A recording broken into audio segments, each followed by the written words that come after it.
Hello everyone, চলে এলাম আবার একটা নতুন ভিডিওর সাথে। তো আজকে সকালটা আমাদের শুরু হচ্ছে লাভাতেই।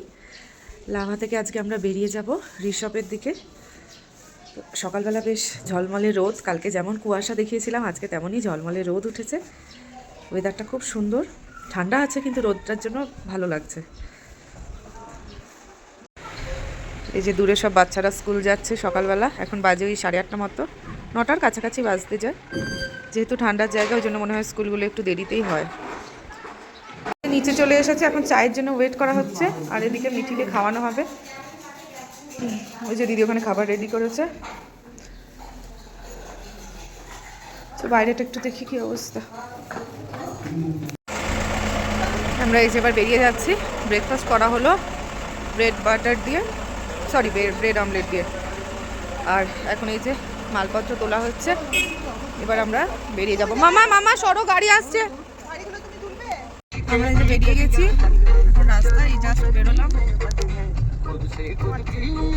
হয়ে পড়েছে।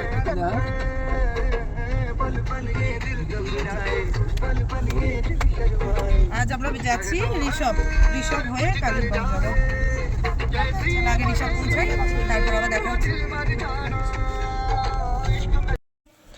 উত্তরবঙ্গের একটি খুবই জনপ্রিয় পাহাড়ি অঞ্চল হলো লাভা। 7,200 ফিট উচ্চতায় মেঘ পাহাড়ের দেশ এই লাভা। এর সৌন্দর্য ভাষায় প্রকাশ করার না। এই পাইন ফরেস্টে এলে মন জুড়িয়ে যাবে, মনে হবে প্রকৃতি যেন নিজের হাতে করে একটা একটা করে গাছ বসিয়ে তার পাহাড়কে আরও সুন্দর করে তুলেছে। আমি তো বলবো হাতে যদি দুদিনের সময় থাকে একবার এসে লাভাটা ঘুরে যাবেন।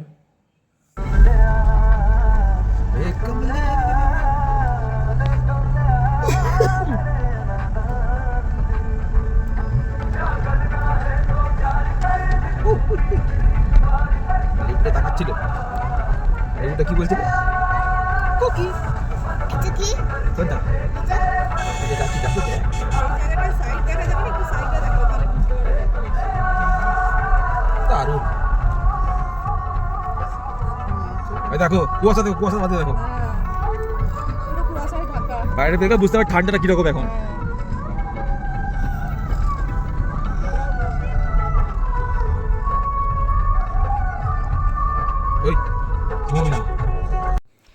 আমরা এখন যাচ্ছি লাভা থেকে ঋষভের দিকে। লাভা থেকে ঋষভের দূরত্ব ওই 7 কিলোমিটার মতো, আর উচ্চতায় 8,500 ফিট। লাভার থেকে বেশ খানিকটা উঁচু, তাই জন্য এখানে ঠান্ডাও খুব বেশি। ঋষভটা একটা খুব ছোট জায়গা নিয়েই গড়ে উঠেছে, খুব কয়েকটা হোমস্টে আছে এখানে। তো সেইভাবে যদি দেখতে চান ঋষভে ঘুরে দেখার মতো হয়তো সেরকম কিছু নেই, কিন্তু মন ভরে যদি কাঞ্চনজঙ্ঘা দেখতে চান তাহলে ঋষভের থেকে ভালো জায়গা আর হয় না। হ্যাঁ, তার জন্য প্রয়োজন ওয়েদারটা ক্লিয়ার থাকা, যেটা আমরা পাইনি। চা চলে এসেছে আমাদের, প্রচণ্ড ঠান্ডা, ওই জন্য এখন আমরা ঠান্ডায় চা নিয়ে বসেছি। কেমন টেস্ট? রিভিউ দাও, অনেস্ট রিভিউ। দারুণ টেস্ট। চা খাচ্ছি হালকা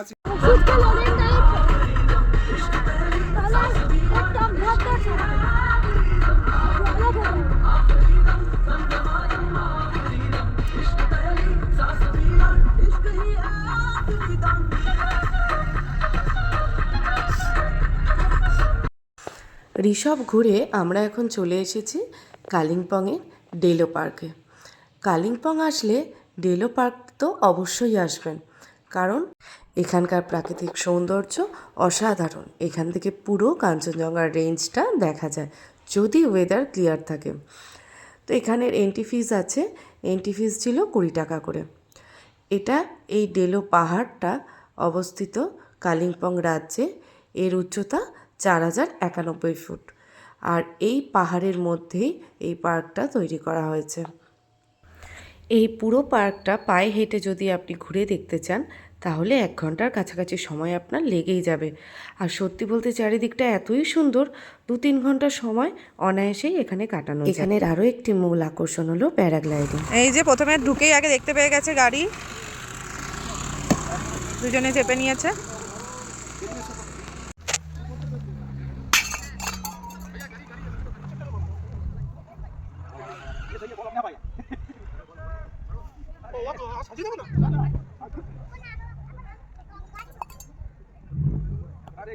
হলো না হলো না হলো না, তুমি আস্তে করে মারো।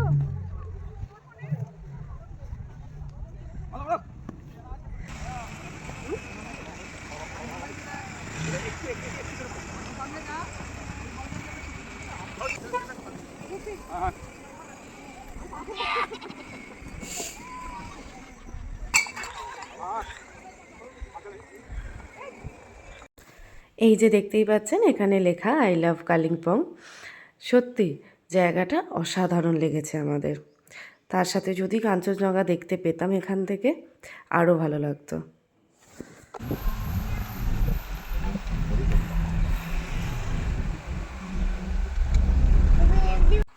আমরা এখন চলে এসেছি কালিম্পংয়ে। কালিম্পং ঢুকে গেছি খানিকক্ষণ আগেই। তো আমরা এখন বসেছি লাঞ্চ করার জন্য। যেহেতু দুপুরে এখন 2-2:30 বাজছে, তাই জন্য ভিড়টাও খুব বেশি ছিল। একটু ওয়েট করে তারপর আমরা সিট পেয়েছি। এই যে দেখতেই পাচ্ছেন আমরা সবাই বসে গেছি খাওয়ার জন্য। তো খেয়ে দিয়ে নিই, তারপর আবার আপনাদের সাথে কথা বলছি।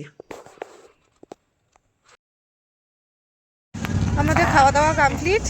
এবার এবার আমরা যাচ্ছি হোটেলের দিকে। হোটেল খোঁজা হয়ে গেছে, তো এবার আমরা হোটেলে যাচ্ছি। হ্যাঁ, আজকে কেমন হোটেল পাওয়া যায়, মানে কেমন খুঁজেছে দেখি, কারণ কালকের হোটেলটা একদম পছন্দ হয়নি আমাদের। তো চলো আগে হোটেলে যাই, গিয়ে তারপর দেখাচ্ছি।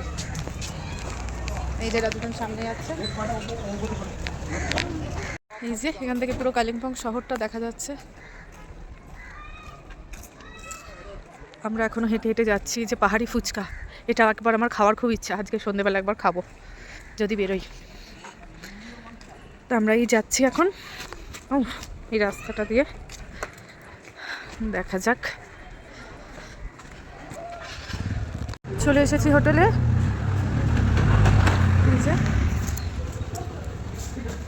ভিতরে ঢুকছি। ও নিচেই আছে, ভালো হয়েছে।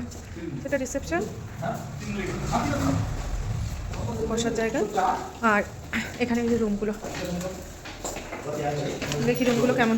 লক আছে, এই একটা, ওই একটা, আর এটা একটা, 3টে রুম। দেখি। হ্যাঁ, আজকেরটা ঠিক আছে, আজকের রুম ঠিক আছে।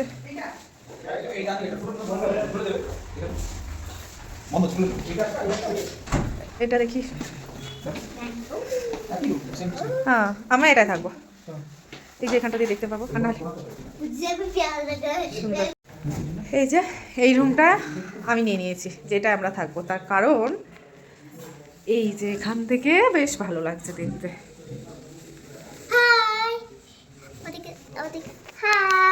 আচ্ছা, তোমার পুরো খেপো হয়ে গেছো মা।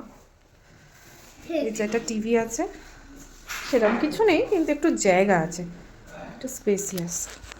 বাথরুমটা দেখি। Bathroom normal. এগুলো রুম রেট হলো 2500। সন্ধেবেলা ও বেরিয়েছিল, বেরিয়ে বাইরে দেখেছে যে চিকেনের বিভিন্ন কাবাব বানানো হচ্ছে। তো দেখেই আর কি লোভ সামলাতে না পেরে সবার জন্য নিয়ে এসেছে। তো সবাই মিলে এখন বসে সন্ধ্যের আড্ডা জমেছে, তার সাথে খাওয়া দাওয়া। খেয়ে দিয়ে নিয়ে তারপর একটু ঘুরতে বেরোবো। সত্যি এই একসাথে খাওয়া দাওয়ার মজাই আলাদা। কোনটা কি নাম বলো? এটা চিকেন টিক্কা, আচ্ছা কাবাব। আচ্ছা এটা চিকেন উইংস, আচ্ছা। আর এটা ভেজ পকোড়া। আর এই দুটোই চিকেন উইংস। এটা 3 পিস করে আছে। ঠিক একটা আছে। টিকে এরকমই থাকে। শুধু কফিটারই অভাব, তাও করলে করাই যায়, কিন্তু করা বাইরে গিয়ে খাবো আমরা, এখন আর করতে চাইছি না। ভালো না? তা আপাতত আমরা এখন এইগুলো নিয়ে বসেছি খেতে। এই ভালো লাগছে। ও চিকেন দেখতে পেয়েছে, ওর আর ভেজ ভালো লাগে। হ্যাঁ, কামড়া। এই নাও নাও নাও। ওটা খাও পড়বে ভিডিও করব। এই দিদি এইদিকে তাকা। আমার আছে দিদি। এই যে আমরা এখন বাজে এখানে 7:45, চারদিক তাতেই পুরো নিস্তব্ধ মতো হয়ে গেছে। আমরা এখন একটুখানি হাঁটতে বেরিয়েছি। মানুষ বলবে যে হ্যাঁ টাইম এটা। কই ঘড়ি কোথায় পাবো? তো মানুষ প্রমাণ পাবে যে 8:30 বাজে। 8:30, 7:45 বাজছে এখন। কটা বাজছে? ফোকাস করতে পারছি না। তো এখন চারদিক পুরো নিস্তব্ধ। আমরা এখন বেরিয়েছি একটুখানি ঘুরতে। আর রাতের খাবার দাবার দেখি যদি একটু কিনে নিয়ে চলে আসা যায়, তো বাড়িতে হোটেলে এনেই খাবো। মিষ্টিটা ভাই আমি নাও। আমরা এসেছি এখন কালিম্পংয়েরই একটা বেকারিতে, আর আছে বাসুদ আর ভুবনের অ্যানিভার্সারি। রাতে 12টার সময় সারপ্রাইজ দেবো বলে।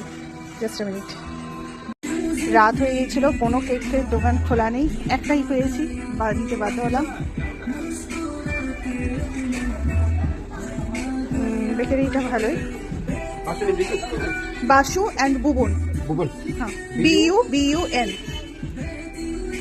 দাদা আমাদের নাম লিখে দিচ্ছে, আমরা নিয়ে চলে যাবো। সন্ধেবেলা আমরা একটু পায়ে হেঁটে ঘুরে কফি খেয়ে রুমে চলে এসেছিলাম। আসলে দিদিদের এটাই প্ল্যান ছিল কেক টেক কেনার, কিন্তু তখন বুঝতে পারিনি। ও বললো বাচ্চাগুলো একা আছে, তোরা মা একা নিয়ে থাকতে পারবে না, তো তোরা রুমে চলে যা, আমরা খাবার কিনে নিয়ে যাচ্ছি। তো আমি আর ওই জন্য রুমে চলে এলাম, আর দিদিরা গেছিলো খাবার কিনতে। যেহেতু আমি ব্লগটা বানাচ্ছি তাই জন্য ও ভিডিওটাও করেছিল। তো এখান থেকেই রাতের খাবার নেওয়া হয়েছিল। চলো আজকের ভিডিওটা আমি এখানেই শেষ করছি। আবার দেখা হচ্ছে নেক্সট ভিডিওতে। ততক্ষণ আমার পেজটা ভালো লাগলে ফলো করে দিও।